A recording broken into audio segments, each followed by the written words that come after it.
Good morning and welcome to the 97th meeting in this Parliament of the Standing Committee on Citizenship and Immigration. And we welcome the Minister with us, and we're very pleased you're able to come for an annual consideration on the Immigration Levels Plan. Just before I turn it over to the Minister to talk, I wanted to survey the committee members with respect to our meeting on February 27th, Tuesday, which is scheduled normally for 11 o'clock. That is Budget Day, and the meetings in the afternoon of committees are being cancelled. However, the morning meetings, it's up to the committee, and I really wanted to survey whether or not you wanted to go ahead with the meeting or whether you had desire to be in a lockup situation.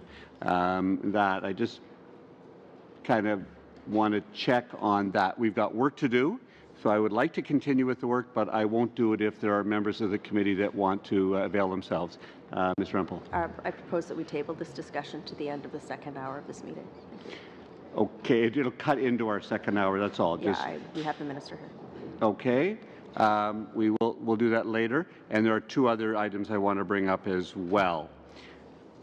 We will then continue with the Minister. Welcome, and you have about 10 minutes. Thank you. Monsieur le Président, je suis heureux. Mr. Chair, I'm pleased to appear once again before this committee. As you know, in the coming years, immigration will play an increasingly important role in our economic growth and prosperity. One of the greatest challenges Canada will soon face will be labor shortages linked to our aging population. While immigration alone is certainly not a solution on its own to our demographic challenges, it plays an important role in helping us to address those challenges. Now more than ever, it's important that we have a robust immigration system in place that can meet our current and future economic and demographic needs. Canada has a tremendous opportunity to leverage our well-managed immigration system in support of our country's future. Le Canada a l'occasion formidable de tirer. Canada has a vested interest in this topic, and Canada has a tremendous opportunity to leverage our well-managed immigration system. As Canadians, we all have a vested interest in this very important topic. To provide a bit more context, in 1971, there were 6.6 working people of working age for each senior. By 2012, the worker-to-retiree ratio had dropped to 4.2 to 1, and projections put the ratio to 2 to 1 by 2036, less than 20 years from now. 5 million Canadians are set to retire by then, and in 2 decades, almost 100% of Canada's net annual population growth will be through immigration. It already accounts for 65% of that growth today. While Canadian workers are among the most educated and skilled in the world, in order to maintain our strong economic position globally, it is crucial for Canada to attract more talented individuals with the skills our economy needs. Immigration, therefore, will ensure that we're able to continue increasing the size of our labor force and grow our economy. Immigration will also help to support our much-cherished healthcare system, public pensions, and other social programs in the decades to come. Our need for increased immigration is supported by the government's research, as well as independent research conducted by various organizations. The most recent census revealed that immigration is a driving force in meeting Canada's demographic and labor market challenges. In 2016, the labor force grew in large part due to increased immigration, with immigrants accounting for nearly 1/4 of Canada's labor force. Similarly, between 2006 and 2016, about 2/3 of Canada's population growth was the result of immigration. Several observers have also called for significant increases in immigration to support Canada's long-term prosperity. For example, according to the Conference Board of Canada, in order to sustain a healthy level of economic growth across the country, we will need to bump up our immigration levels up to 1% of our population within the next 2 decades. The government agrees that investing in immigration will pay off for Canada. That is why I presented to Parliament a historic multi-year immigration levels plan. D'abord et avant tout, First and foremost, the multi-year aspect of this plan is key. Response to recommendations made by this committee, and this approach is strongly supported by provinces and settlement service providers. That is because it allows governments and partner organizations to better plan for increases, ensure there's the capacity to successfully bring in these newcomers, and support their successful integration. As we increase our immigration levels over the next few years, we'll also continue to ensure that our immigration system remains well managed and operates with the safety and security of Canadians as its top priority. Under this plan, we will responsibly grow the number of permanent residents that Canada welcomes each year. Over the next 3 years, we will increase our immigration levels from approximately 0.8% of the population to 0.9% of the population by 2020. In terms of the actual admissions, this will see level increases of 310,000 in 2018, 330,000 in 2019, and 340,000 in 2020. Mr. Chair, these are the highest admissions in more than 100 years, and relative to the population, this is also the highest percentage of immigration in more than 40 years. To respond to our current and future economic needs, 60% of the growth that I spoke about over the next 3 years will come through our economic programs. Prominent among these programs is our provincial nominee program, which helps meet regional labor market needs and distributes the real benefits of immigration all across the country. As well, the number of skilled immigrants we select through our express entry system will grow over this time frame, which will mean more highly skilled talent for our labor market. At the same time, we recognize the importance of non-economic immigration as well. That is why we're also allocating more space each year for sponsored family members so that we can reunite more families with their loved ones in Canada. We'll also continue to uphold our humanitarian traditions and maintain Canada's role as a global leader in offering protection to individuals in need. Refugee admissions will also increase in each of the next 3 years. As you know, Mr. Chair, our settlement services such as language training, employment services, and newcomer orientation are linked to newcomer success. As mentioned, the adoption of a multi-year plan approach helps us, but also our partners, better plan to meet the challenges and opportunities of immigration growth. Instead of planning admissions 1 year at a time, as has been the norm for the last 15 years, planning admissions over 3 years will ensure that the government and our service provider partners are in a better position to plan for newcomer-specific settlement needs. The increased immigration levels under this plan are projected to cost approximately $440 million over the next 3 years, and this will be detailed further in Budget 2018.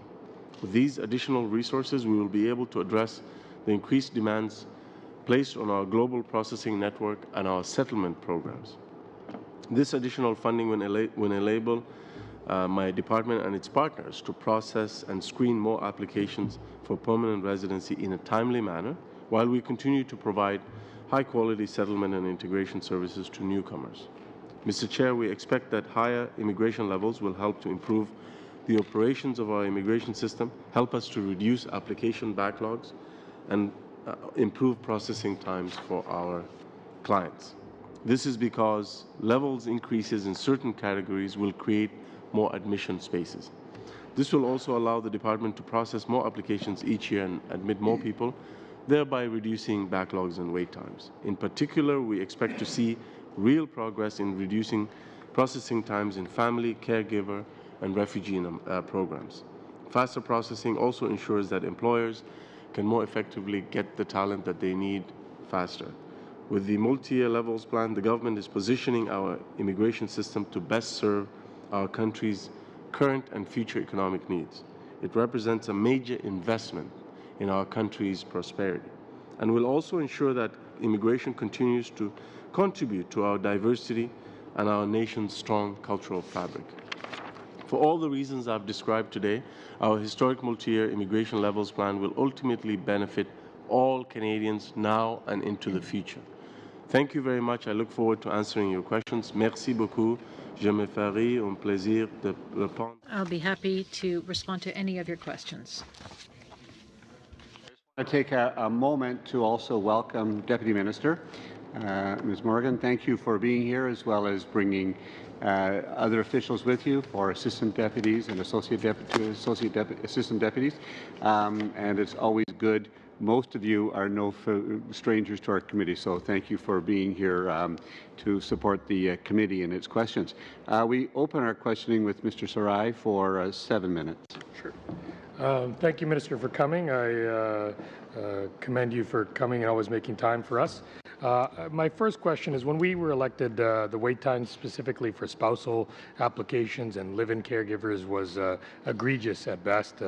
We have finally decreased those to decent time periods. What kind of impact will this plan have on wait times and backlogs in the various streams?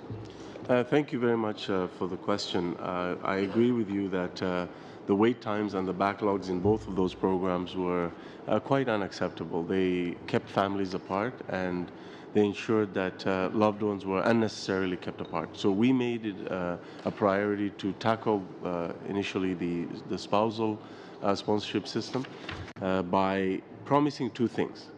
To promise that we will make a lot of progress on the backlog. As well, we promise that 80% of the applications will be able to be processed in 12 months or less. I'm proud to update this committee, as I updated all Canadians yesterday, that we have done both. So we have reduced the backlog in the spousal program from 75,000 cases in the backlog to 15,000, and we have achieved the processing time target of 12 months or less for more than 80% of the cases.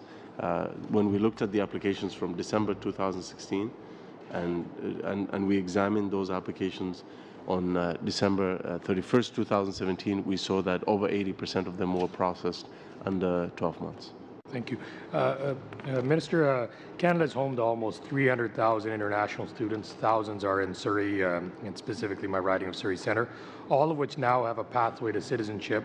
Most of these students will probably end up applying for permanent residency under the express entry or other economic categories following the completion of their studies and during their 3-year postgraduate work permit phase.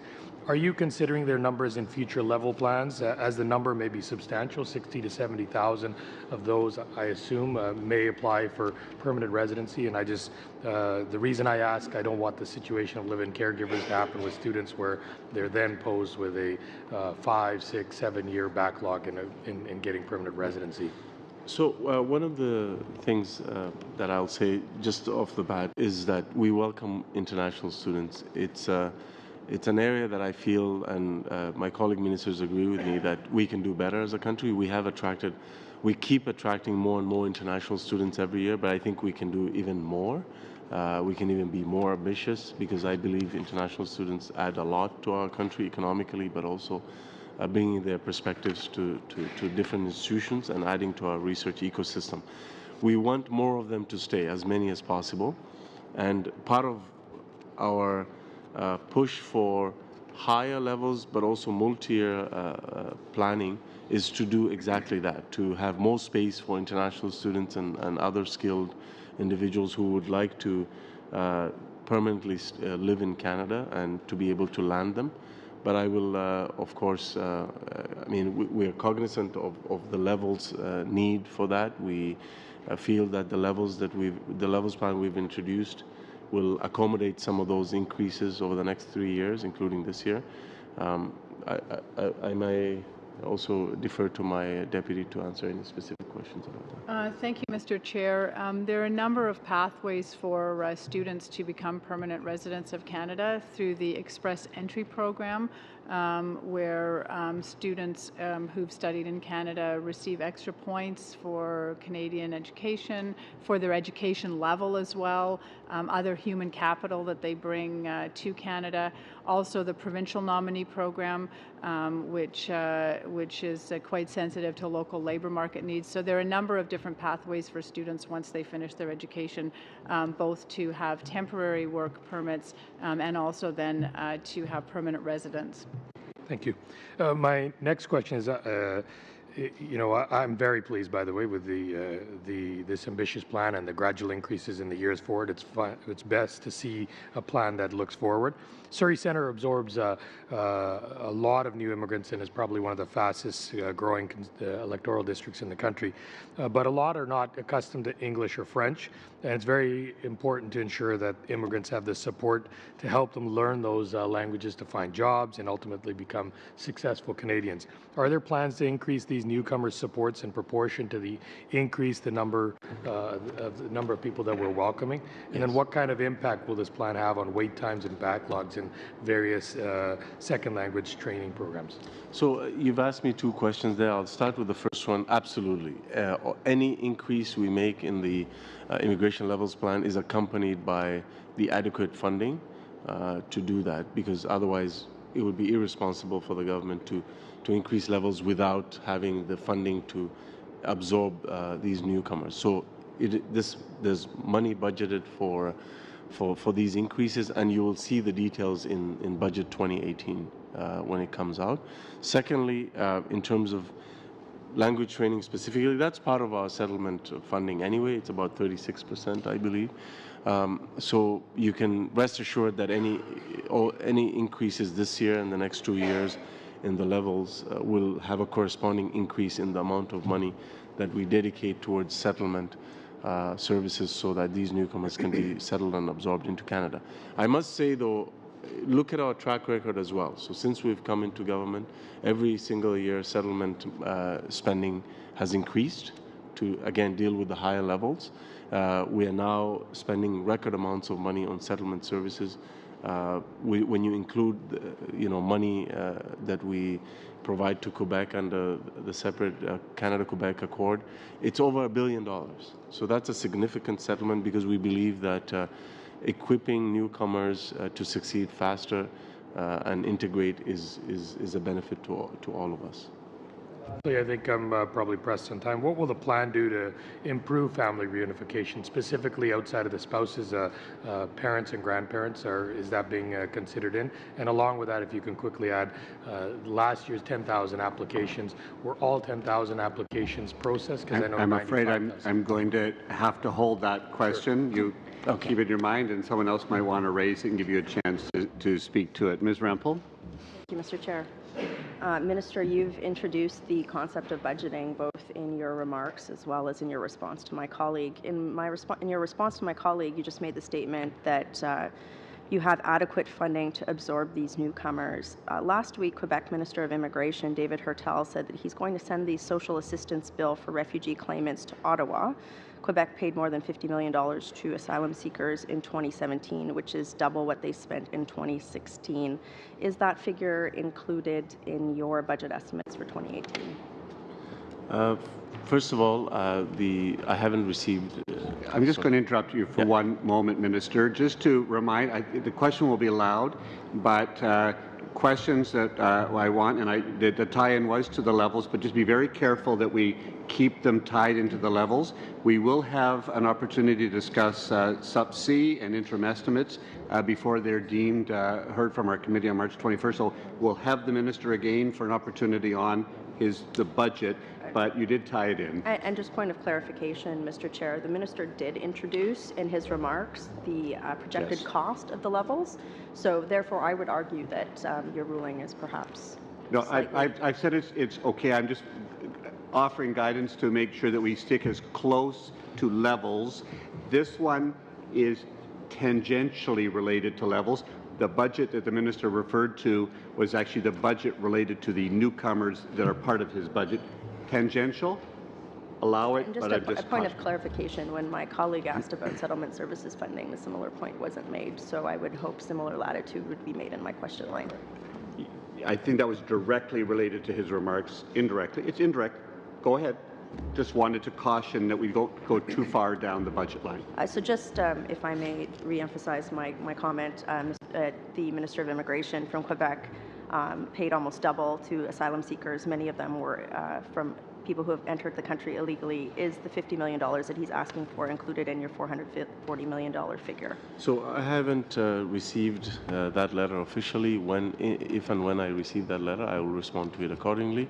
But just to provide the best answer that I can right now, we have responded to Quebec's need to deal with the pressures on its potential pressures on its social programs by responding positively to their request for us to expedite work permits for asylum seekers Thank you. That's in irrelevant Quebec. to my question. I'll proceed onwards.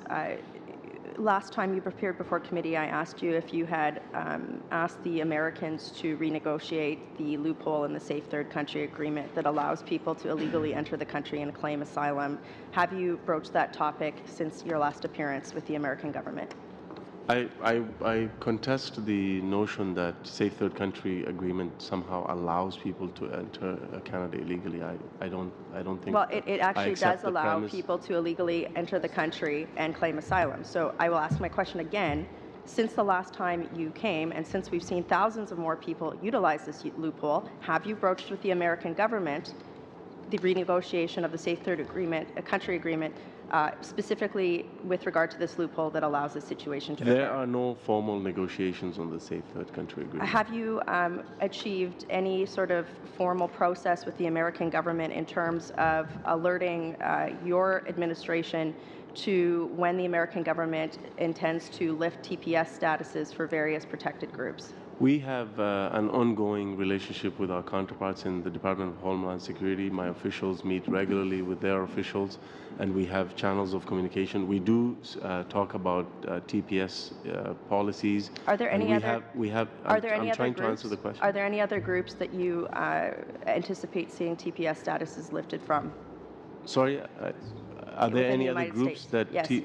I'm not privy to what the United States government will do with Thank you. respect to So TPS. that builds to my next question.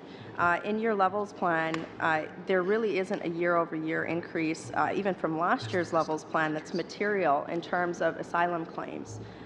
Given that you don't have any plans to renegotiate the Safe Third Country Agreement with the United States government or a formal mechanism by which your government would know if a TPS status is going to be revoked, why is it that you have allowed or only planned for a static level of asylum seekers in the levels plan? So in our levels, we do make space for protected persons, which is asylum seekers who have made their case and have been granted conventional refugee status. They have the option of applying for permanent residency status in our country, and in yes, that I process. realize that, but the levels that you have in here are static.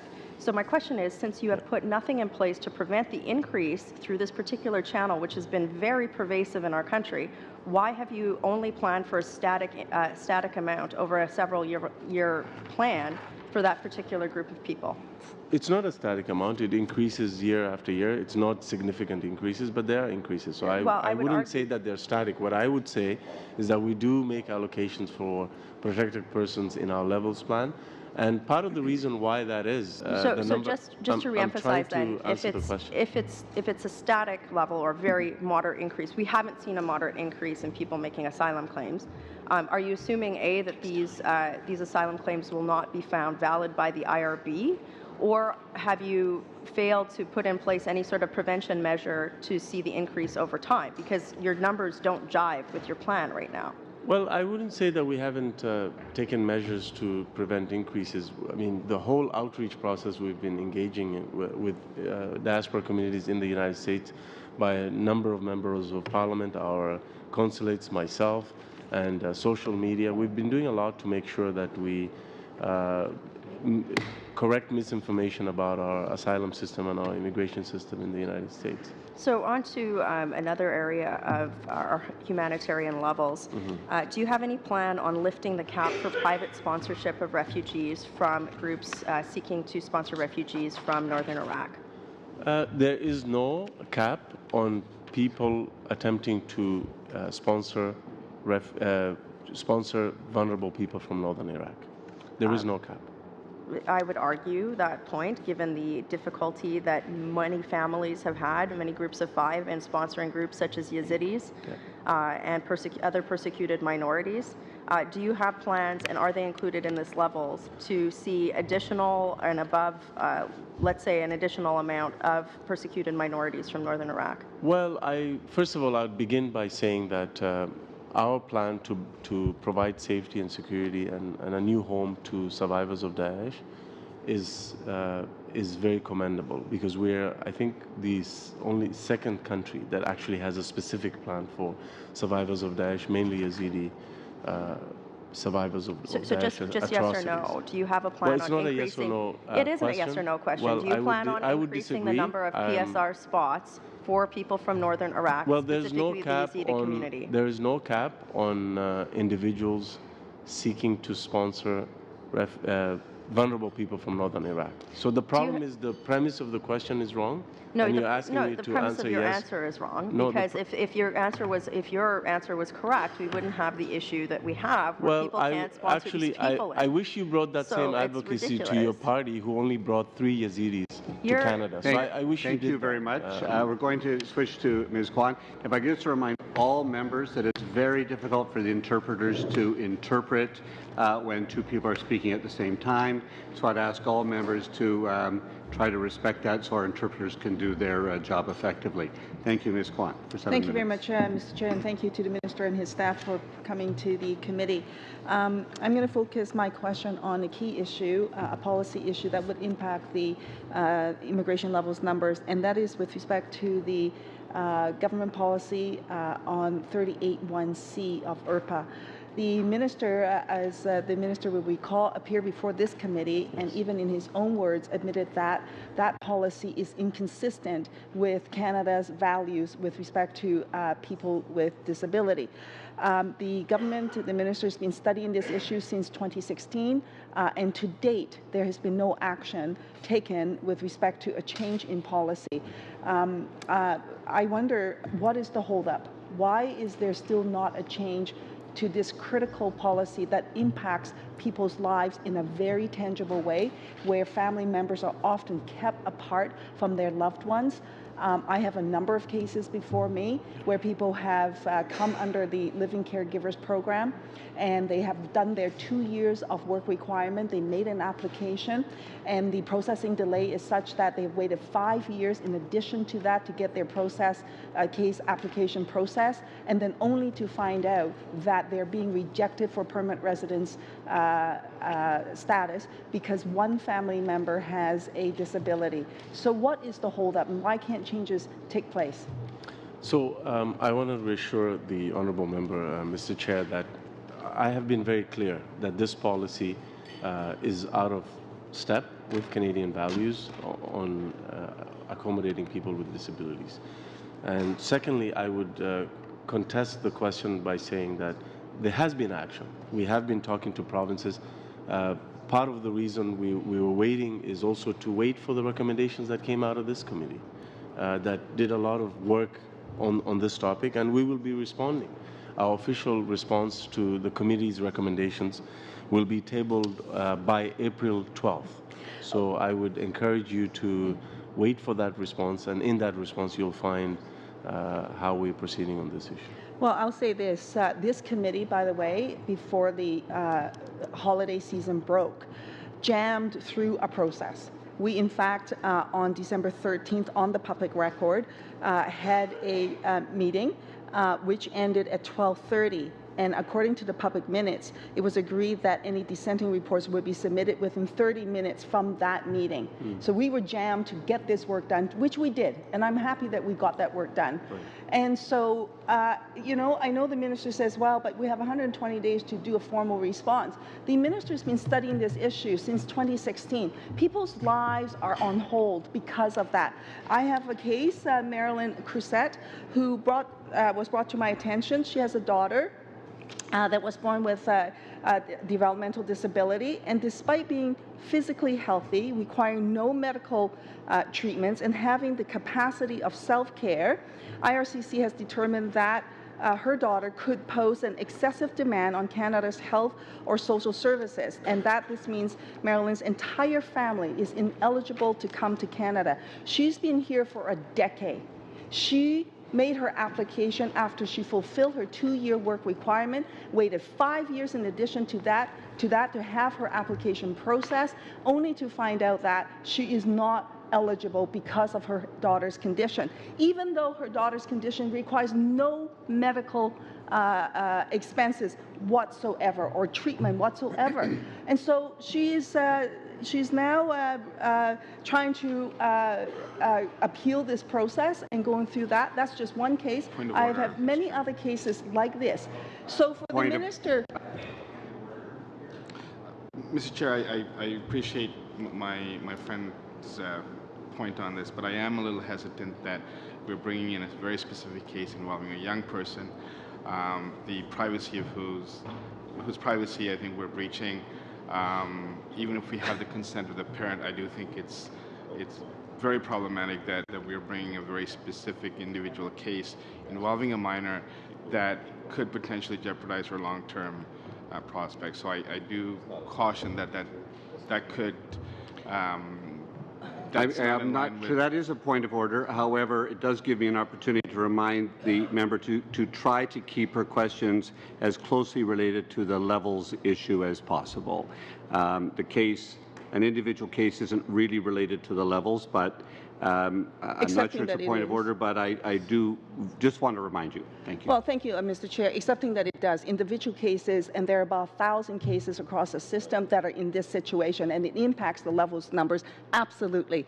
And absolutely have consent to talk about this case. So for the minister to think that, gee, we have 120 days to move forward to do an official response when he's been studying this issue since 2016. He might have the luxury to wait, but the family members don't. They are being separated and they need a policy change. So what is the holdup? The minister says, but I've been talking to the provinces. Well, you've been doing this for some time now. Why can't we have a policy change that will affect the lives of these individuals now? Thank you. Just to set the record, this policy has been in place for 40 years. Oh, then we should wait more? And it's okay? I'm trying to answer your question. So it's been in place for 40 years. I am the minister who has publicly said that we will change this policy because it's out of step with Canadian values with respect to inclusion for people with disabilities. How we do that is also equally important because this affects provincial healthcare and social service budgets. And we have to do it in line with what the provinces are willing to do. So that is a process that involves them, but it also involves this committee. We got a report from the committee that we are responding to, and our response will be tabled by April 12th, and you will see our response very shortly. Thank you, Minister. Every single member of this committee actually called on the government to repeal the section. Now, Canada is a signatory to the UN Convention on the Rights of Persons with Disabilities. So for the last 40 years, we've actually been in violation of this convention. And so I suppose, what's another 120 days for us to review this, and then after that, and I don't know, what's another X amount of days for us to proceed. The government doesn't seem to think that there's an urgency to that. Mr. Tomlinson actually came here today with the HIV/AIDS Network, and he actually cited an example whereby people with HIV and AIDS who are qualified, who can contribute to Canadian society, they're being rejected based on this provision, notwithstanding of their contributions. So this affects many people. Many people. So I feel the urgency for us to act, but the government is still waiting, and somehow we seem to think it's okay. Committee members at this table also said that, and I quote, I must say that at this point in time, I do not see how raising the threshold and excluding fewer people changes the fact that excluding anyone is prima facie discriminatory and violates Canadian values. From a committee member who actually said this, others actually equated this policy to slavery in terms of how we approach our immigration policy. So does the minister not feel the urgency to act, or does he think that it's okay that we can continue to wait? End it there, and we need to go to Mr. Whalen. Thank you. Thank you very much, Mr. Chair, and thank you, Minister, and your officials for coming today. This is great. And I'd also like to thank you for your support and the support you've shown to the committee in our study on Section 38(1)(c) of the Act and medical inadmissibility. And I look forward to your response on April the 12th. If there's anything I can do in that, I'd love to help see some changes to this. I know you're very committed to it. The case numbers look small, and maybe if I could tie this back to the levels plan, if this is implemented, a change to repeal or change 38(1)(c), does it have any meaningful impact on levels? According to the existing numbers and the existing patterns, the answer would be no. But if we, and I don't want to preclude our response, our official response, but for argument's sake, if the whole provision didn't exist, they may be the same patterns in terms of the percentages, or it may increase. So it's hard to tell at the moment. It seems to me with 900 per but year the numbers roughly, are small, yeah. It's within the margin of error of the plan that's presented. I think this is historic. I'm glad that you're here to present this plan. The 3-year plan looks like it's going to benefit families, the economy, all sectors of the economy, and all areas of the country. If you could speak to a little bit about how this plan will concretely benefit families, we'd love to hear it. It'll benefit families because we are seeing an increase there to make sure that we continue the progress that we've made to bring down substantially the backlog in the spousal program, but also continuing to deal with the backlog in the parent and grandparent program, making sure that the fact that we doubled the allocations from 5,000 to 10,000 in the parent and grandparent program is important. We will have, an increase in both the spousal and the parent and grandparent, and we have to continue to make sure that family reunifications remains a priority for us, and these multi-year levels will enable us to do that. It'll also enable us to have the flexibility to be nimble enough between years. The problem with one-year plans was that they were fixed within that year, and then if you didn't meet your target or if you exceeded it, you couldn't really adjust or respond or be flexible enough. In this case, you can because it's 3 years. Where we have the highs and the lows and the targets demonstrated, if in a particular year, in say 1 or year 2, we are closer to the high, will we receive a new report from your department that says, okay, now we're going to rejig because our end goal is 1% immigration. This 3-year plan only gets us to 0.9. Yeah. If we're able to shoot past in year 1 or in year 2, will we see an adjustment in future years? Will you be essentially presenting to us a new 3-year plan every year? Well, it's hard to kind of speculate on that, but I can of course assure you that the numbers of people we are able to land in different categories will inform us for the next levels planning process. And in terms of economic growth and the growth in the PNP program, can you speak to a little bit how the provinces are receiving this and whether or not they share your view that this will help grow their economies? Yes, in fact, one of the main reasons we had this ambitious growth in the numbers is because of the provinces. The provincial economies are doing very well, and they had asked us to help them to meet the soaring demand for workers and for skilled laborers in certain aspects of their economies, and they feel that the provincial nominee program has been working really, really well for them, and they've constantly been asking for increases. And this year, you see an increase every single year as part of the 3-year plan. We will be increasing by the time we get to 2020. We've answered their call by increasing the admissions to their programs by 33%. In fact, if no program grows more or as fast as this program is growing faster than all of the other programs that we have, and it speaks to the needs of the provinces for more and more workers. And the benefit of the provincial nominee program is it spreads the real benefits of economic immigration all across the country and not just in the main cities. That's great to hear. In terms of the additional resources that will be required within the department, what type of information can we expect to see from your department or your ministry next year and the following year regarding resource allocation, whether or not there's efficiencies of scale, whether or not we're able to hit these targets, and what additional resources are required to hit them? So all of all of that information is public. We publicly post all that information we provided. We'll also continue to provide that information to this committee. The specific amount of money we will get moving forward as a department will come out in the budget. Having said that, these increases have been budgeted for, so they'll be funded accordingly. And secondly, in terms of settlement, in terms of employment orientation, general orientation, all that is supported. And in terms of the targets, the numbers that we've told the committee are the numbers, but in terms of whether we are able to achieve a certain target within a year, we'll also be able to provide that information to the committee. If I have time for one last question, Mr. Chair, thank you.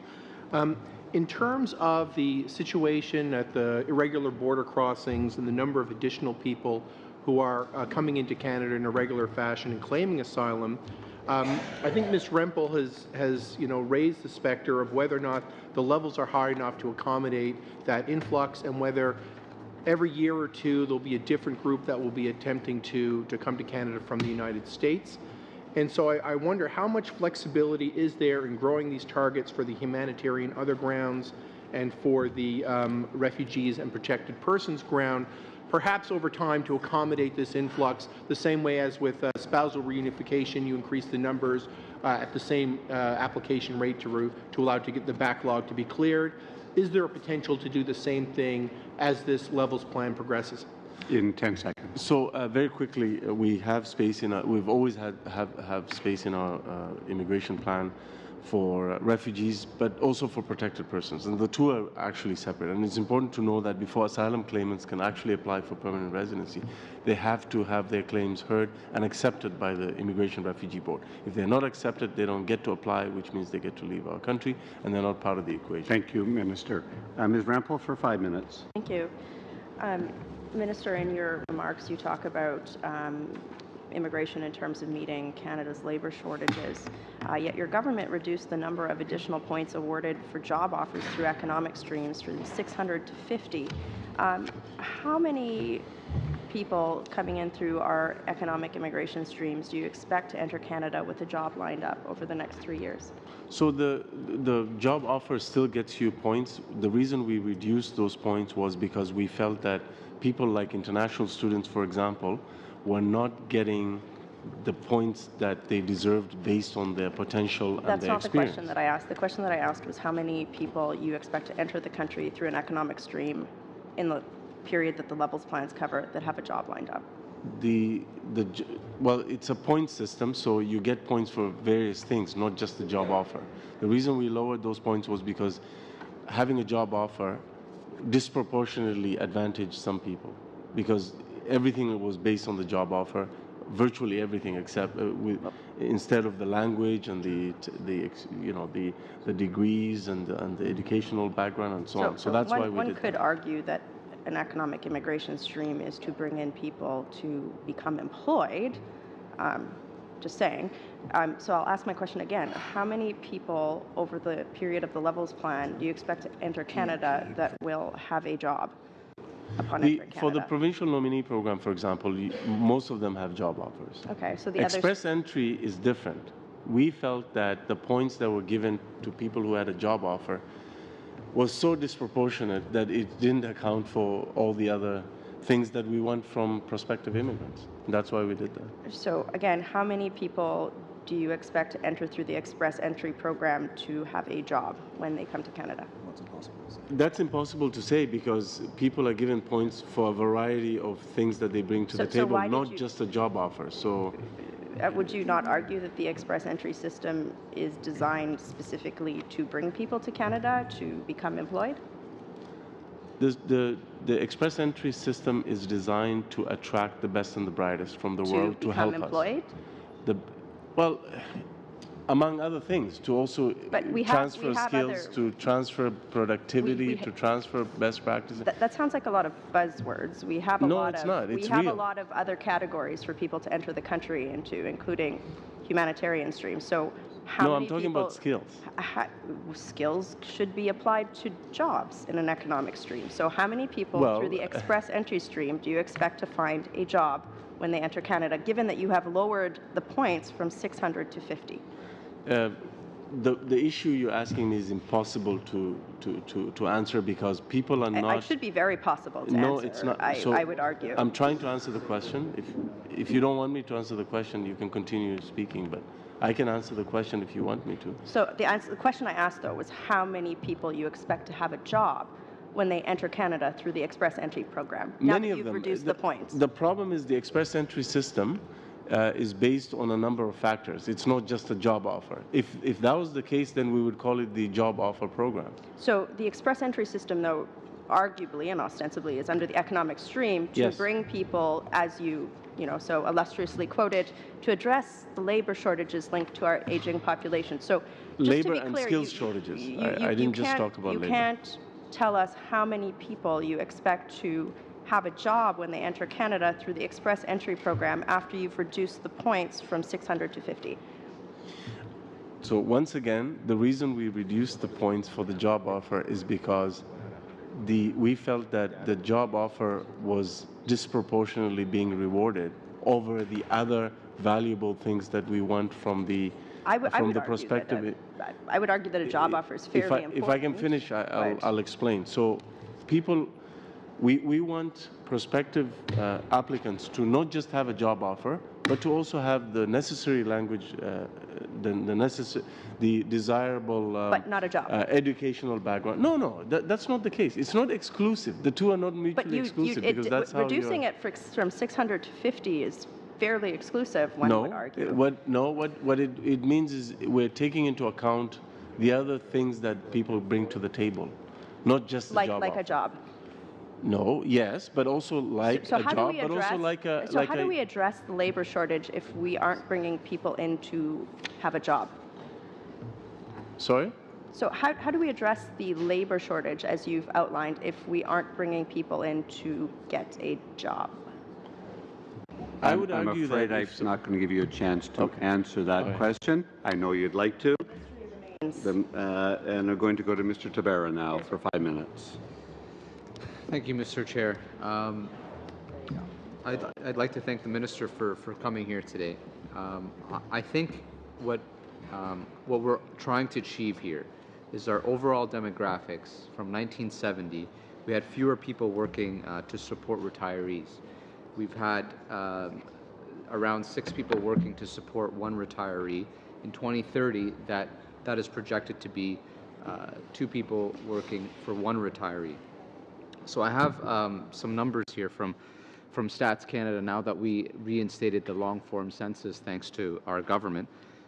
In Canada, the average age of an individual is around 40 years old. In Germany, the average median age is 46.1. So we definitely see this number very alarming. So this is why we need to ensure that we have more younger individuals that are coming to our country, to Canada, ensuring their success in employment, so that we can make sure that we have sustainable numbers so that we can sustain retirees. Other countries such as Nigeria and Uganda have a very low median age at around 15 years of age. In my particular riding in Kitchener-South Hespeler, it's a little bit lower than the national average. It's kind of a younger population filled with commuters going to the GTA of around 37.1%. So with the levels plan that was introduced recently, we're welcoming in 330,000 permanent residents in 2019 and 340,000 in 2020. Those numbers are up from previous years like 2014, which were between 240,000 and 265,000.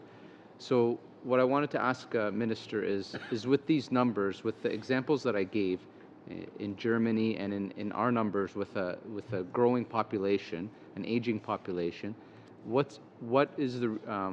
Can you elaborate more on why we need such great talent here at a younger age to sustain our retirees? Thank you. It's a really important question. I'll start by just giving you an example. Newfoundland, the province of Newfoundland and Labrador, for every 100 Newfoundlanders who join the workforce, 125 retire.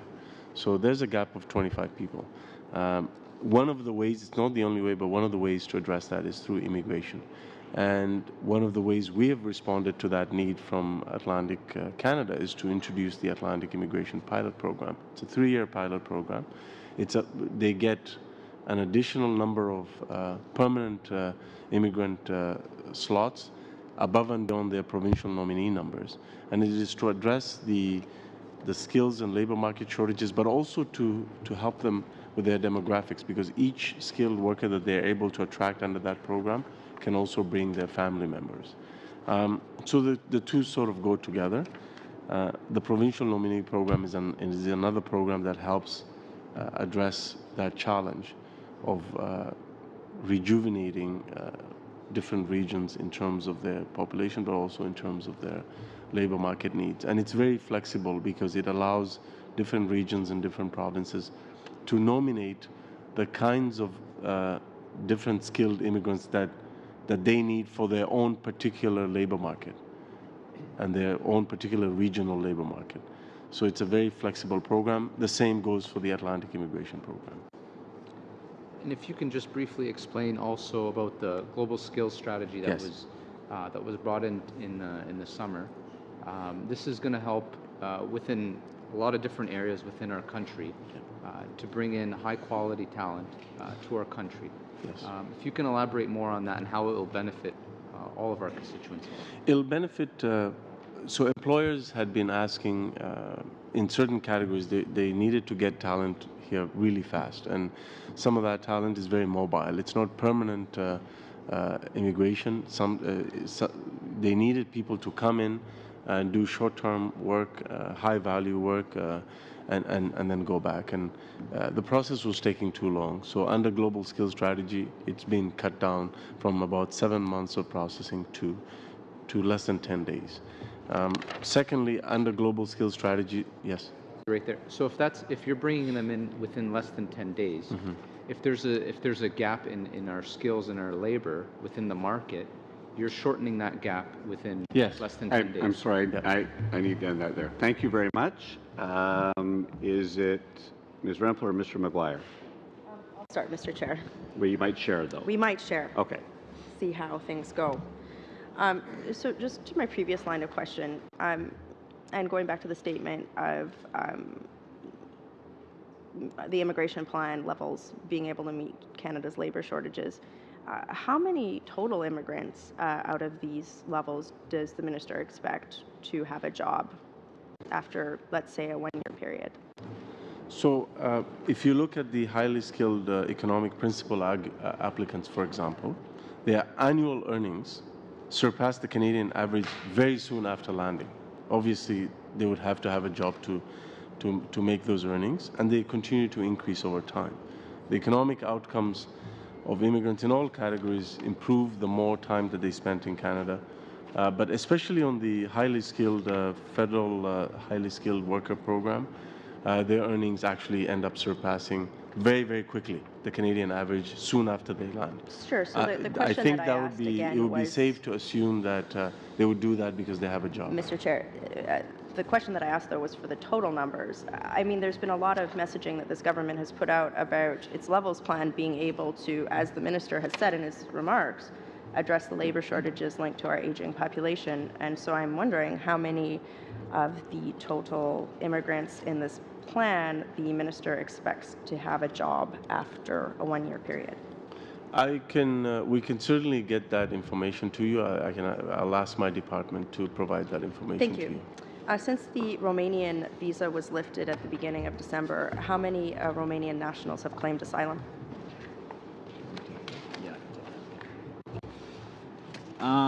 We have It has gone up since December. I will search for the information. Let me see.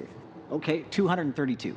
Okay, and how much was it? How many Romanians claimed visa status or asylum status in all of 2016? Yeah, it was very low. They were under the ETA 2.0 system. How many Before that, Romanian it was quite nationals low. do you expect to claim asylum in Canada over the next calendar year? Well, as you know, asylum claimants, there's no cap on that, and it's difficult to know how many are going to come in. So one would this argue number 300 in a month is fairly significant increase over virtually none, correct? You could argue that. It's challenging to know if that trend will continue or if it's a blip because the visa was quickly lifted, and they are trying to get in while it's lifted at that point. Ms. Morgan, did your department provide any advice to the minister against, or any rationale against lifting the Romanian visa? Advice and analysis is always done within our visa policy framework. Were there any specific points that were raised with regard to potential issues in raising the Romania or lifting the visa on Romania? When we look at our visa policy and our visa framework, we have a whole range of issues which we look at for any country regarding their travel documents and their management of their own systems and our level of collaboration with them, their governance. So there are a whole range of factors that go into the decision making regarding. So we've seen nearly 300 Romanians claim asylum in Canada in a 1-month period. Minister, have you undertaken any efforts with the Romanian embassy or government to put in place preventative measures to stop this trend from increasing? I can answer that. We've met with the ambassador here in Ottawa. When? Approximately 2.5 weeks ago. Okay, and what measures are being put in place to reverse this trend? They're working very closely with us. They too, like us, want to see a sustainable visa lift with Romania. Their police attaché. Is there a number that you've set with them in terms of if we get to a certain point, we would reinstate the visa? There is a threshold in place. Which is? That's not a public figure. Out of respect for the relationship with Romania, we've agreed that we would not share that figure. So that's not a public figure. And when would is that within a calendar year period? It's within a 12-month period. Okay, and why would you not share that with this committee? As I said, Minister, what is the number that you've set for the threshold for Romanian asylum claims as acceptable? And was that included in the negotiating terms for CETA? We look at a range of issues in terms of our visa policy, which includes numbers, but which also includes other factors. To the Minister, Mr. Chair, what is that threshold, and was it included as a bargaining chip with CETA? So when we when we make any decisions on visa lifts or visa reimpositions, there's a number of factors that have to be considered. Our visa policy framework is comprehensive. It's not just based on asylum Mr. claims, McKinnon has said that there's a threshold. Even though that is one of the categories, it looks at that. It looks at immigration violations. It looks at document integrity and so on. I'm afraid I need to end there. We're quite a bit over on the 5 minutes. Minister, you promised us an hour. We started a minute or two late. Could you do a little bit more? Very good. Mr. Nandasangari. Thank you, Mr. Chair, and thank you, Mr. And your staff for joining us. I want to just focus on the refugee numbers. So with respect to the 3-year projection for the overall numbers for the next 3 years, could you indicate what the numbers are for the quantums are for refugees for each of these years? So the total number for refugees and protected persons for 2018 is 43,000. Out of that, for protected persons in Canada, it's 16,000 for this year. Resettled refugees, which combines a number of them, is 27,000. So those resettled refugees, 7,500 for the government assisted.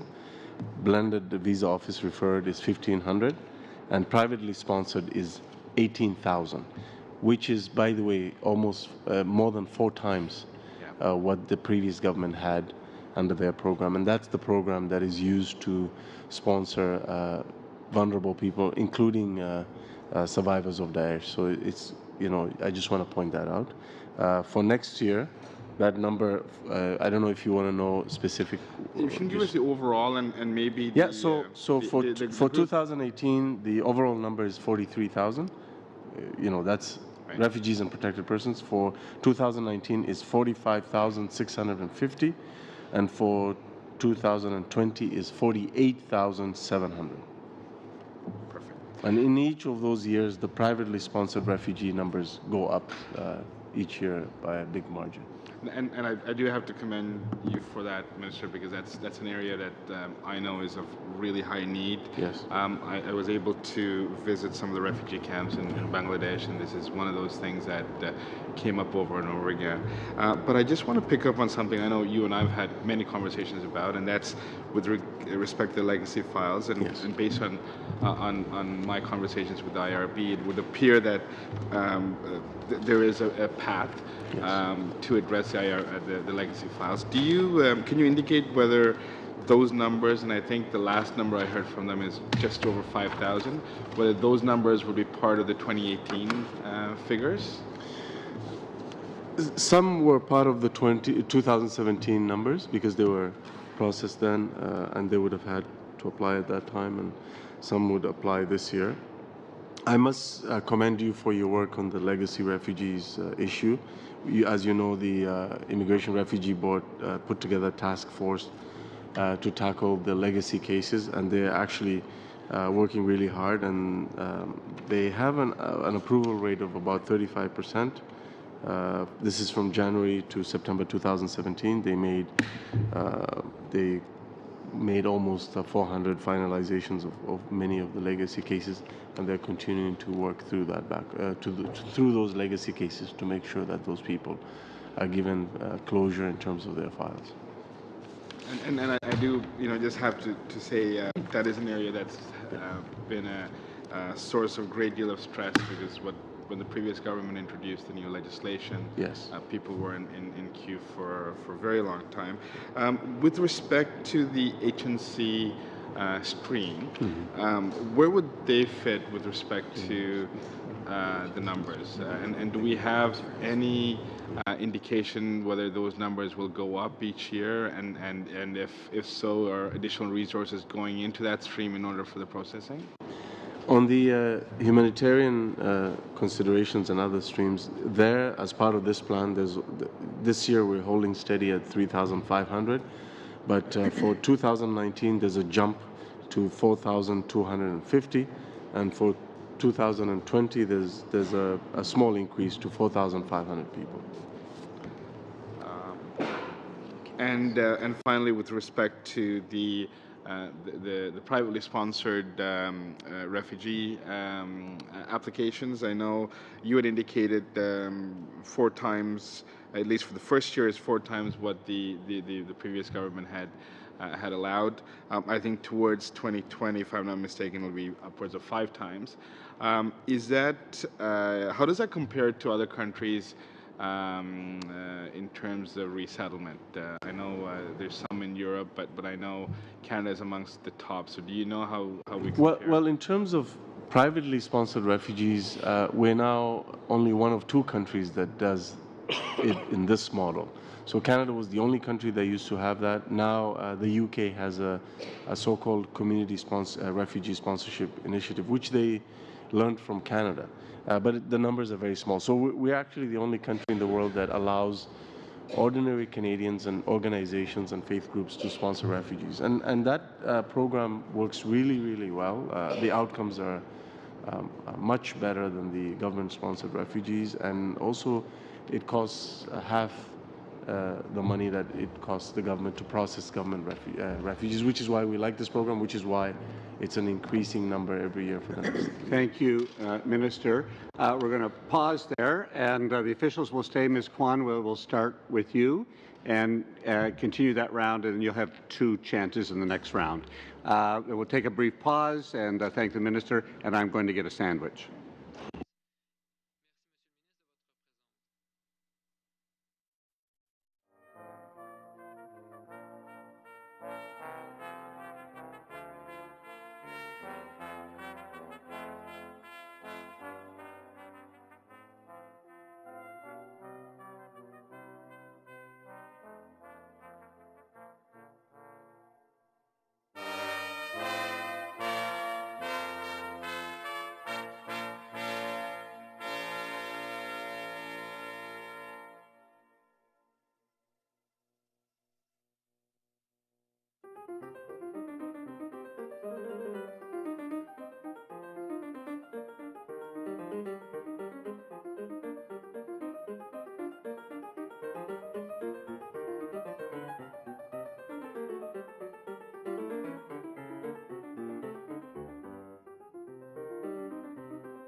if we could come back to order.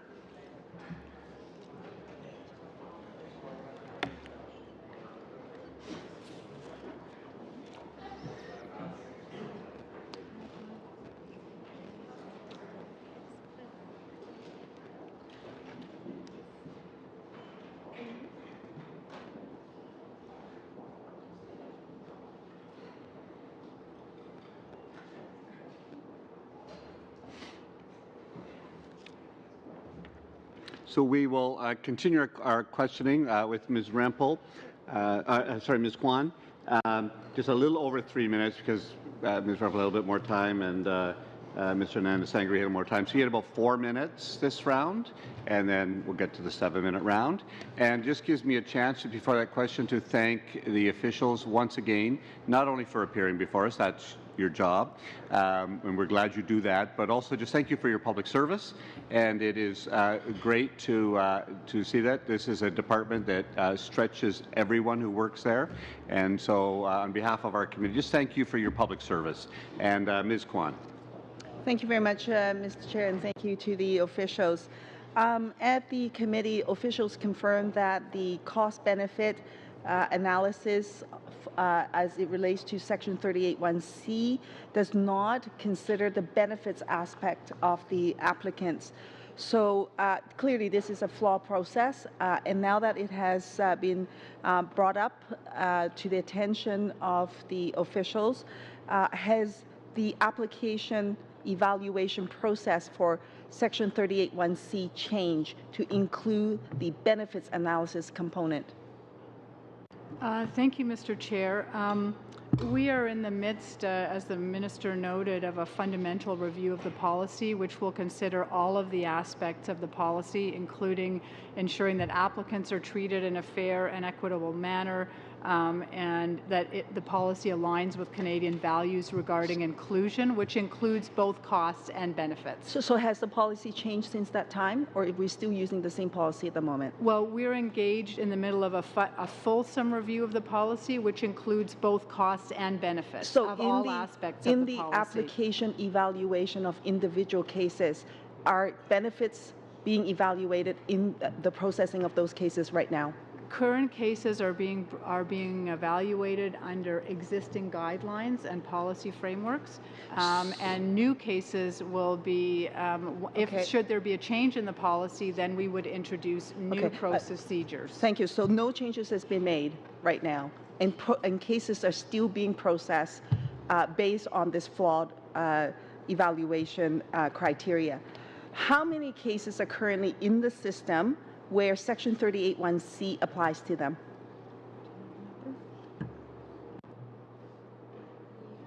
Mr. Chair, we'd have to get the number for you, but roughly the testimony before the committee in previous appearances is that typically it's around 900 to 1,000 cases annually. If I could get that number specifically for the committee, I would appreciate that. And how long have each case been waiting to be processed? Can we have that number attached to those number of cases? Is it 1 year? Is it 2 years? Is it 5 years? That would be very helpful as well. Now, if I can get a confirmation, I can get that information. Mr. Chair, we will look into whether that information is actually collected and available on individual cases. If it is, we will certainly provide it. We can certainly provide the number. Okay, and now the government has put up on their website that for the caregivers program effective November 29th, 2019, those who have not met the 2-year work requirement would not be eligible to apply for permanent residence status. Now, I know the minister since that time has said we're looking at this, that was a pilot program and so on. The issue that I'm bringing forward is this. For those individuals who came in 2017 through no fault of their own, their employment had been interrupted for whatever reason, they will not meet the 24-month requirement. Will they be penalized?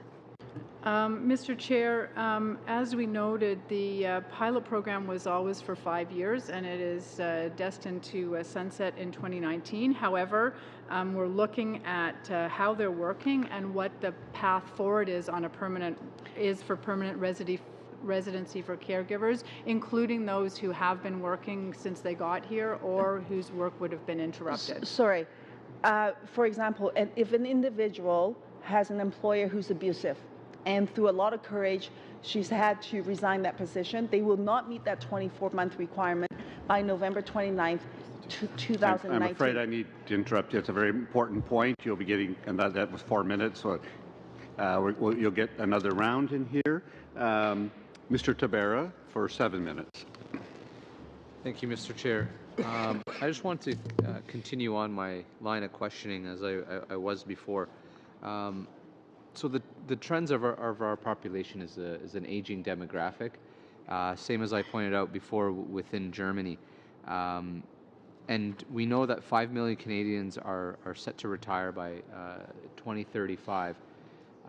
Can you just, what is the department, what kind of figures do we take in, or what kind of measures do we look at when we factor in what other measures other countries are doing to ensure that we have a decrease the median age of our population so that we have a proper ratio of workers to retirees? Mr. Chair, this is one of the important factors that was considered in the development of the multi-year levels plan. So the multi-year levels plan, we know that throughout Canadian history, that generations of newcomers have had a positive impact on the Canadian economy. And looking forward, in particular, given the aging of the labour force and the need for new skills, that the immigration program has the opportunity to really benefit the Canadian economy in that respect. So we do look at that very carefully. There are a number of pathways that are primarily economic within the multi-year levels plan, such as the Provincial Nominee Program, the Federal Express Program, the Atlantic Immigration Pilot.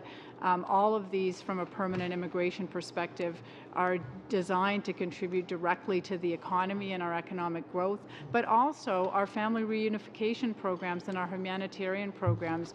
We see, for example, that the children of refugees have higher educational outcomes than Canadian-born children. So across all elements of the multi-year levels plan, we see growth. And that growth will contribute to the economic vitality of the country. Thank you very much. And if I can just continue on with that, my colleague from this side mentioned about international students, and oftentimes when they finish their studies here in Canada, they've been here for quite a few years. They've learned the language. They've been accustomed to Canadian lifestyle. They may not have a specific job offer, but they can offer tremendous skills in our labor shortage that we currently have in Canada. So oftentimes we want to keep those international students here. What are some of the things that we are continuing to do to keep international students here that will really help us in our job growth and to close the gap on our labor shortage? One of the key factors that was really driving the creation of the Express Entry program on the economic side was the recognition of the importance of human capital in terms of education and also language to the economic success of immigrants here. And of course, students fall clearly within that category. And so there are a variety of potential streams within the immigration program which would enable students to stay in Canada after they've completed their studies. They can stay temporarily under our work permit provisions. They can stay through the Provincial Nominee Program. They will have preference in the Express Entry program because of their Canadian education and their education levels. And also in the Atlantic Immigration Pilot, one of the key features of that pilot program is to look at how do we transition students from being students in Atlantic Canada to working in Atlantic Canada to being permanent residents. So we're building the pathways for students across many of the paths within the immigration program. Since we're speaking on Atlantic Canada, I'll pass it to my Atlantic colleague. Thank you very much for the time, Mr. Tabera. Another group of Canadians that have come to Atlantic Canada are people from the Balkans, including Romanians and Bulgarians who've opened lots of great and wonderful businesses. They're great members of our community, and they were very happy to see the visas lifted, visa requirements lifted last year so that their friends and family and relatives could come.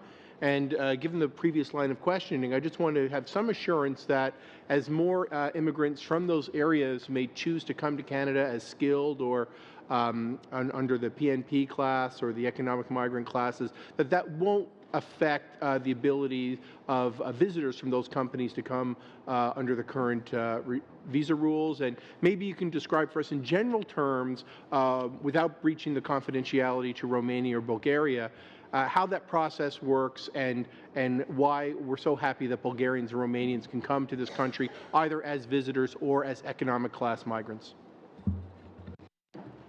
Thank you, Mr. Chair. In terms of how that visa policy works, it's a broad framework that's multifaceted, that looks across a range of issues and criteria to help us to assess both whether it would meet our program objectives and our national interests, so socioeconomic trends in the countries, migration issues, travel document integrity, border management, safety and security issues, human rights issues, and bilateral and multilateral issues are all considered, as well as the level of cooperation and collaboration that we have with the countries that we are working with on these issues. So all of those things are taken into account, and certainly we recognize in our visa policy framework the importance of tourism, of business travelers coming to Canada from an economic perspective and also from a family perspective in terms of striking the right balance between facilitation and integrity in all of our programs. I would say then that people who are coming as economic class migrants wouldn't be counted as a negative towards Romania and Bulgaria in the mechanics of the evaluation, and that it wouldn't prejudice the visa system additional economic class migration. Well, one of the objectives of the Atlantic Immigration Program is built on a recognition of the need to attract more permanent residents into the region.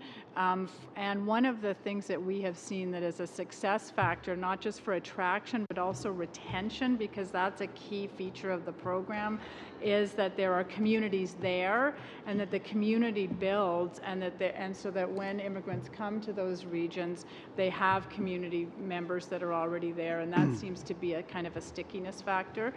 So if there are immigrants coming from those regions, I would think that that would be a positive thing for the Atlantic program. Thank you very much, Deputy. Mr. Maguire. I'm going to allow my colleague to ask a couple of questions first. Mr. Chair, thanks. Wow. You're so generous. Thank you. Going back to my previous line of questioning, how many Bulgarian nationals have made asylum claims since the visa was lifted in December? One second. We have it. Yeah, Bulgaria. We'll look for the Bulgaria. It's much lower, and it's not concerning, the asylum claims from Bulgaria, but we'll look for it and share it if we get it, Mr. Chair. Okay. So you will table that with committee? For sure, for sure. Okay. My understanding is typically there's a threshold set, and in terms of calculating out the number of people that would make asylum claims that come into the levels, there's usually a threshold set for any country, 5% or something of a certain amount of people that come into a country, that once it gets to that point, we would start talking about a visa review. Has that number changed, or that sort of percentage threshold changed for any countries over the last couple of years? I'm not sure that I understand the question, Mr. Chair. Is it whether the number of asylum claimants from different countries has shifted over the years? How would the department trigger a visa review at this point? Well, the department looks at a variety of factors, including the factors that I mentioned previously, Mr. Chair, and it's a very holistic review. Certainly numbers are one part of that, and when we see numbers increasing from different countries, we do take a close look at that, and that is a key aspect of that feeds into our visa policy.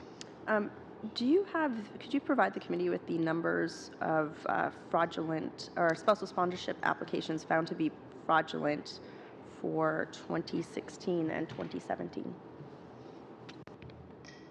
I don't believe that we have that number with us, Mr. Chair.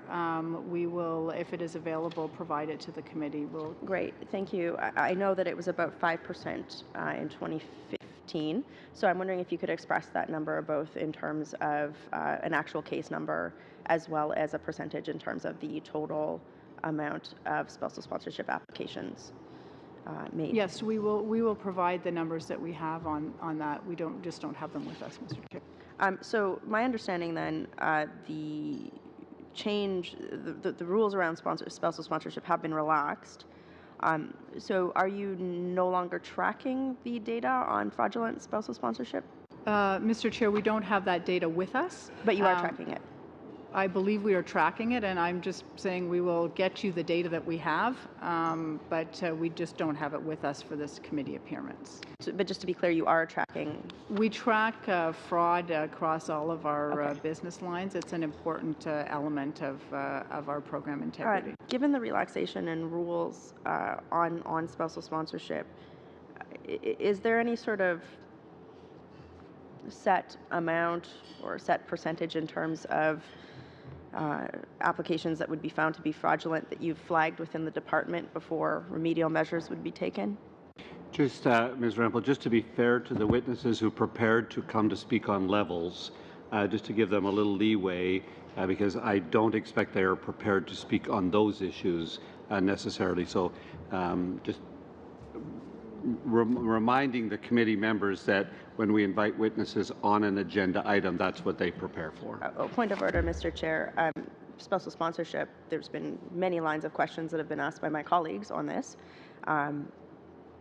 It directly relates to the immigration levels, and I don't understand why my colleagues weren't given a similar warning from the Liberal Party. So I would ask my question stands to the Minister. The question stands. I'm just saying that I doubt that our witnesses would have been able to prepare on issues that they were not invited to speak on. The issues with respect to the numbers of spousal sponsorships are absolutely in line with the levels discussion. The number of cases of fraud, I would say, I don't believe are related directly to the levels. However, but please continue. Well, again, I would ask you to table that information with committee. Mr. Chair, we do have, we do have integrated risk management and fraud management frameworks for various business lines, which include careful monitoring across all of our business lines for fraud, and that's part of our ongoing business. And sometimes, these things can be across a whole program we look at, or the issues might come up in particular regions. But we have a very active program to track these, to track fraud and in the programs. Does the department anticipate, or has the department done any analysis on the potential impact to immigration levels should the government adopt the zero draft for the UN Compact on safe, orderly, and regular migration? No. Is any analysis being planned as part of the consultation process? I think that the issues around that compact, we are obviously looking at them, but at this point it's a zero draft, and whether there would be an impact on levels would be very premature to assess. So in terms of the government's involvement and consultation on that draft, there is no work going on in the department on potential impact on levels? We're doing lots of work on it, Mr. Chair, and we're analyzing the zero draft. Our sense at this point is that there will not be a significant effect on the levels because Canada already adheres to many of the principles that you see in that zero draft: responsibility sharing, resettlement programs, a number of pathways for refugees and migrants writ large. So we think we're on track. How about the impact on the $440 million included in the minister's statement? Has that been analyzed? I mean, as I said, at this point, while we're very involved in the negotiations, we don't see a hit either on level space or on the fiscal framework associated with levels. at this early stage. Does the department plan on putting in place any sort of budgetary analysis in terms of the impact of adopting the Global Compact in terms of its budgetary allocation in this year's budget? Certainly, as the negotiations roll out over the next number of months, and we have a better sense of where they will go, that is certainly something we will look at. Is there a particular position that the government is taking in terms of levels as it relates to the Global Compact on migration that is being proposed? Additional levels, you mean? Yes. Not specifically at this point. Just that more countries should sign up and look at resettlement issues.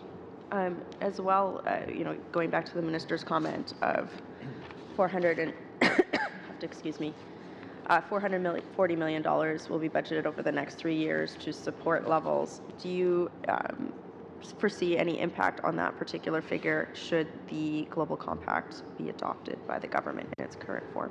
Not at this time. Okay, thank you. Mr. McGuire. Mr. McGuire. I just wondered then, in regards to the Romanian situation, is it safe to say then that the cap that's been placed on the Romanian immigrants coming in will, without giving us the number, is it safe to say that a good deal of the increase that the minister talked about between 2018, 19, and 20 may be made up of those persons coming into Canada, or will the number be proportionate to other countries that we're bringing these refugees in from? You have 4 seconds. We've seen a very diverse group of countries represented in asylum claims into Canada from all over the world. Ms. Kwan. Thank you very much, Mr. Chair. Back to my question about the caregivers program. So given the policy as it states today is such that those who have not made the application or those who will not meet the 2-year work requirement by November 29th, 2019, what will happen to them in the instance where an individual is faced with, let's say, an abusive employer and had to quit their job and then secure another employment, and therefore they would not be able to meet their 24-month requirement? What is the policy in dealing with them right now? There could be individuals in that situation, and that is something, Mr. Chair, that we will be looking at as we look at the pathway to permanent residency for caregivers when the pilot project ends. So that is to say you don't know, and you won't know until November 29th, 2019. Oh, I would expect that we would know before then. And when will you know?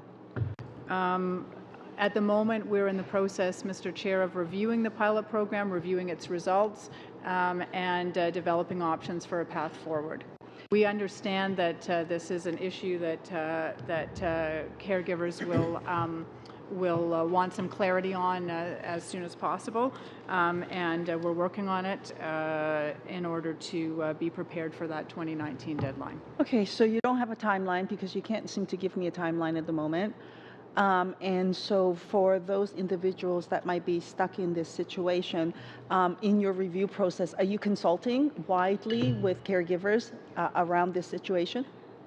We're reviewing the whole program, and that will include consultations, yes. How will they be able to contribute with their point of view? Will you be having town halls, public meetings? Will it be by invitation? How can people provide their point of view to the government for consideration? The nature of the consultations has not yet been established, Mr. Chair, but we will make sure that committee members are aware of that so that they can provide that information to caregivers, and we will also directly provide information once we have a consultation process set out. Can you also provide the committee how many applications are in the system at the moment of those who have received their came to Canada under the Living Care Givers program in 2017? Just so that we can understand how many people are likely going to be caught up in the system. Can you provide that number to the committee? Yes, we'll provide that number to the committee. Thank you. Now, I'd like to turn to refugee issues for a minute. How many applications are in the system for the 1-year window of opportunity program? Mr. Chair, we can provide that number to the committee. I don't have it with me today. Could I receive that information on when the application was received by RRCC? And then if we can have that broken down by the country of origin, that would be appreciated. Noted. Thank you. Now, turning to then parents and grandparents, the 2018 lottery system has taken place. Can you advise the committee that has all 10,000 spots been taken up? Mr. Chair, so the first part of that process is the notice of intent to apply, and that we have received applications for that. The draw for the first tranche of that is going to be going out pretty soon, and we would do 2 or 3 rounds so that we can fill up the 10,000.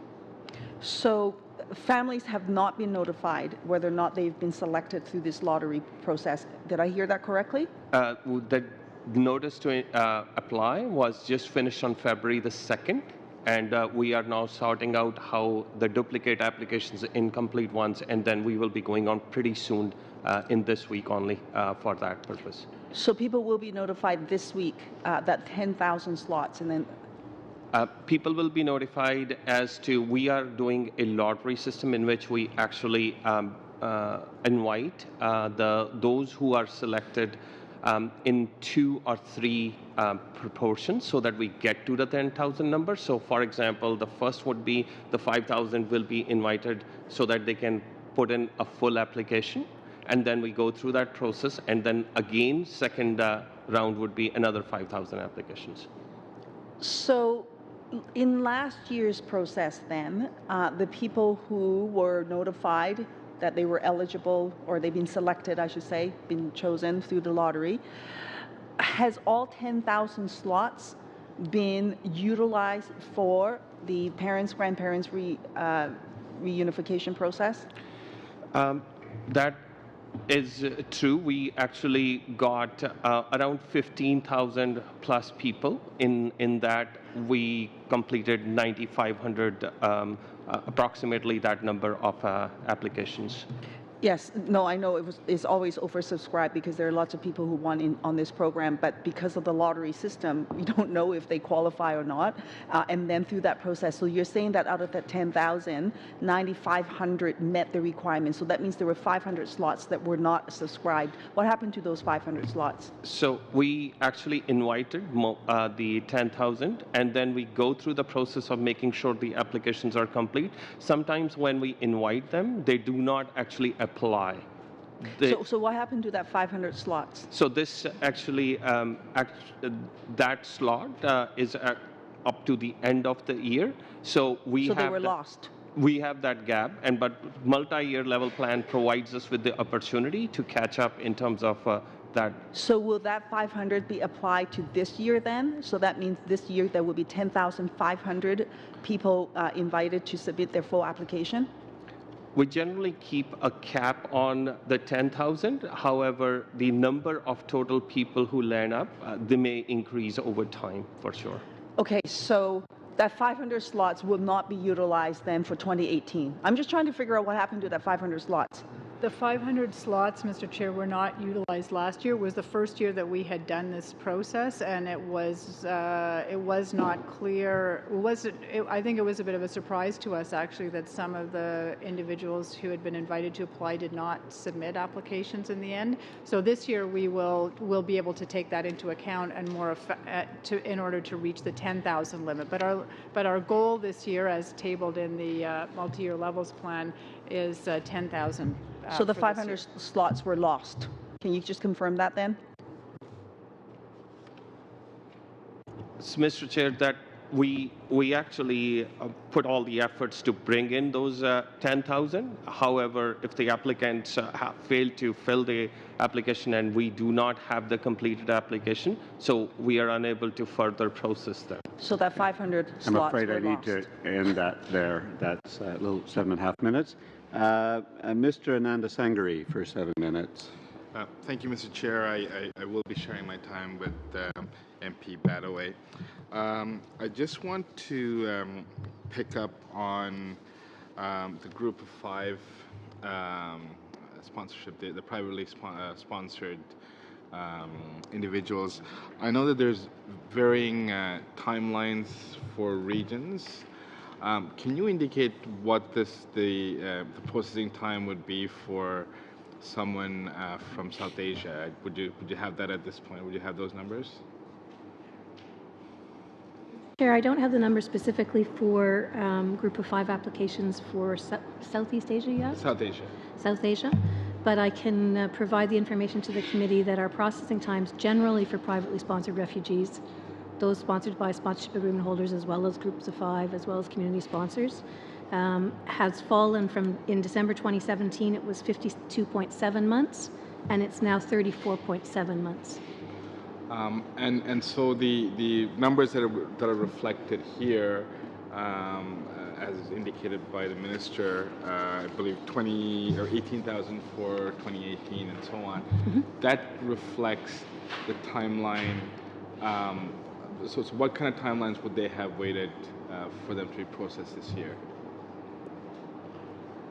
I'm not sure I understand the question, Mr. Chair. The advantage of increasing the number of spaces available for the privately sponsored refugees is that the inventories of cases that we have on hand, we can aggressively bring those inventories down, so we shorten the processing times. That's the goal. So I guess what I'm getting at is the 2018 numbers, which is 18,000 roughly for the Group of 5. Is the 18,000 based on the numbers that are processed this year, or those that you anticipate, or those based on the intake that you propose to process over the next 34 months or 38 months, whatever you indicated? So the 18,000 is based on the cases that we have on hand and have already received, not just Groups of 5, but also people sponsored by the sponsorship agreement holders. Although the numbers of cases put in by Groups of 5 has increased quite a lot. And so that's why the numbers here are bigger and growing, because we want to address those inventories and bring the processing times down. Okay, so I guess the numbers are reflected on when you issue the visa as opposed to when you get the applications. Right? Mr. Chair, yes, the numbers in the levels plan are based on the number that we would expect to process and land in Canada. Okay. So individuals who are processed, some of them may have already been processed at the end of last year, but we would expect them to land in Canada this year. Okay, and one of the on the based on this, have you had any instances where there's been a change of circumstance in the original country where you've had to en masse disqualify particular candidates? So candidates are always assessed on the Resettled Refugee Program under the parameters of the regulation. So you look at whether or not there's someone who has experienced persecution on the defined ground. You look at whether or not there's a durable solution where they are outside their country of origin. And you do look at what are the country conditions in their original country. And in some instances, country conditions have changed, but someone may still be persecuted nonetheless. But how do you assess if a country situation has changed? On what basis do you assess that? So we look at reports like Amnesty International, human rights reports, those kinds of things, to get a sense of, has the situation on the ground in that country changed? And that's factored in the decision-making by the migration officers. Thank you. I'm going to be passing my rest of the time to MP Badaway. Thank you. Thank you, Mr. Chairman. Today we've heard a lot of questions, and I think we all recognize the advantages of the direction that the minister, along with his team, is taking. We've heard from the Advisory Council of Economic Growth. We've heard from the Canadian Chamber of Commerce. We've heard from Dan Kelly, the President and CEO of the Canadian Federation of Independent Business. This is a good thing. It's good for our economy. It's good for our social fabric, and it's also good for those that we're going to affect from overseas. With that said, and today we heard a lot of questions, and unfortunately, a lot of times both the minister and yourselves weren't given the opportunity to answer fully the questions that were being asked. So my question to you is twofold. One, what kind of impact will this plan have on wait times, backlogs, and various streams? Two, what will this plan do to improve family reunification? But what I'm most interested in, members of staff, is the fact of filling in the gaps of which you weren't allowed to fill in before with respect to being interrupted while giving your answers. Thank you. Thank you, Mr. Chair. I mean, we are actually very excited with the adoption of a multi-year levels plan this year. This is a new thing, and I think it's fair to say that our provincial colleagues and also the service provider organizations who work in this area are very, very happy about it as well. And the reason for that is because it does allow us a planning horizon in order to be prepared as we increase immigration levels, for us to be prepared from a processing perspective, and for our service providers to be prepared from the perspective of being able to welcome and integrate new Canadians into the country.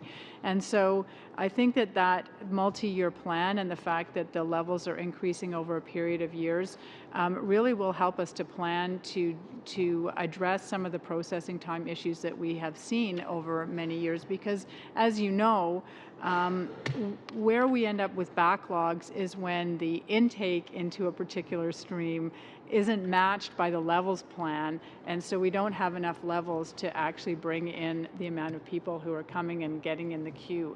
And over time, the department has made significant progress on that due to important initiatives that have been taken.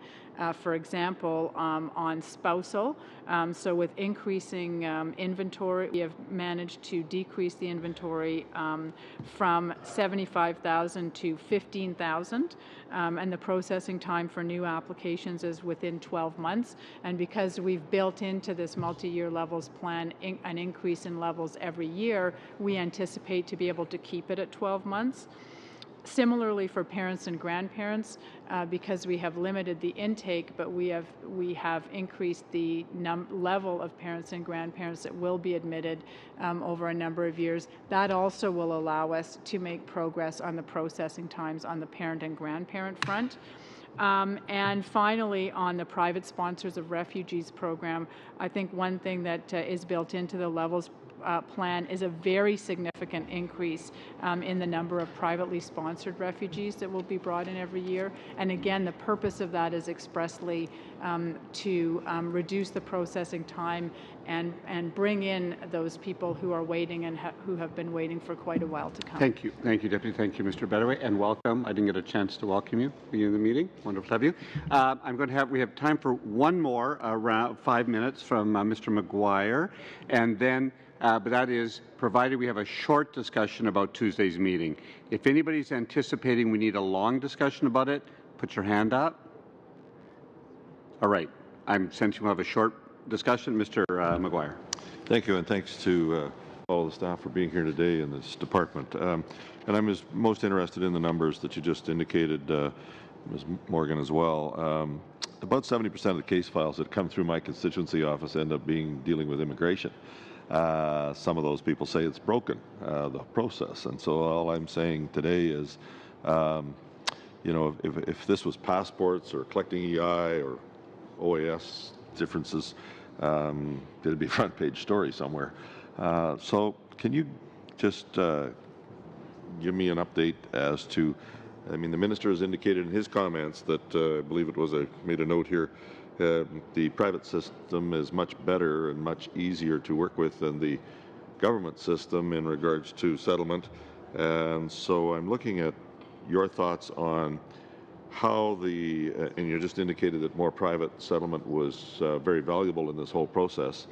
Is that because of the hands-on nature of the people that are bringing these persons in? And I'm wondering how your department helps those private settlements in selecting the people that come. Mr. Chair, both the privately sponsored and the government-assisted refugees programs play an important part for Canada in meeting our humanitarian responsibilities. What we have seen over the last few years is because of the great enthusiasm of the public that was brought forward because of the Syria Refugee Initiative, we had a very large increase in the number of applications for privately sponsored refugees. And that is why we have increased on a go-forward basis the numbers under the privately sponsored refugee category. because in order to respond to that enthusiasm from private sponsors. In terms of settlement, they are eligible for the same settlement services as government-sponsored refugees, and they are eligible for those services for a number of years. Thanks. The provincial nominee program has worked very well in Manitoba. I was in the provincial government there for about 14 years, and I just wondered if you can, I know the minister touched on it, a good program. Can that be adopted and used in the whole country? And are you looking at expanding the opportunities under that program? I know you are. But I'm wondering if, wouldn't it be wise to expand the number of people provinces are allowed to bring in under these programs?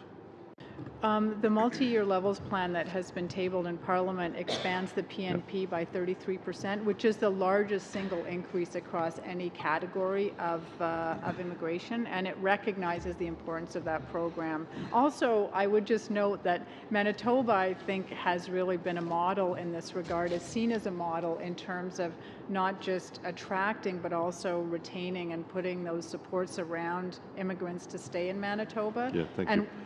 We just did a study on, and you've referred to it, the Atlantic Immigration Program, and the biggest problem there is getting people to be permanent residents in the Atlantic region. Can you comment on how the PNP can be used to bring more success, particularly to the Atlantic region? Well, one of the things that I heard when we were developing the Atlantic Immigration Program was that Manitoba was really sort of a beacon for that, and that people were looking to the Manitoba experience. And so one of the things that was built into the Atlantic Immigration Program is the responsibility of employers to develop a plan to retain those employees in the region. And that seems to be a key aspect, is that the employers take responsibility not only for the job, but also to work with the local service providers and to have a plan for retention and be very mindful of it. So above and beyond the normal PNP program, to put extra effort in making those community connections and that sort of thing that help people to stay. I think the number of economic activity, the amount of economic activity in the Maritimes may be a limiting factor in regards to the amount of PNP usage. If there were more businesses, obviously there could be more use of it. And of course that's beyond the scope of your department in regards to the economic activity in that region. But has your department suggested anything in that area that would help stimulate it in that region? And I guess while I'm at it, I'll just ask, there's ERC was not meeting the targets in some of the most up-to-date numbers in getting economic permanent residents to settle outside of not just to get them into the Maritimes, but outside of Vancouver, Toronto, and Montreal. I'm afraid I need to end you there, Mr. McGuire. Sorry about that. Thank you. The urban areas is all I'm saying. Thank you. I'm not going to suspend the meeting for a moment. If you wouldn't mind just sitting so that I don't lose too much time, because we have to get to the House for 2. The clerk reminds me that it's my call whether or not we have a meeting on Tuesday. However, I don't like to do that without advice and input from committee members.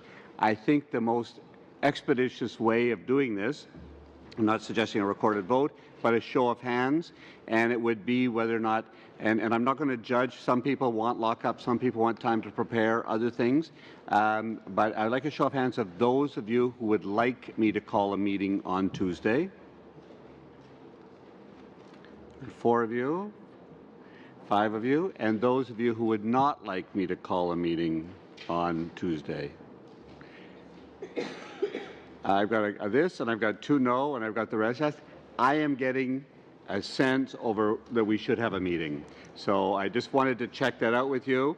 If you want to be in the lockup, that means it'll be your responsibility to get a substitute for the meeting.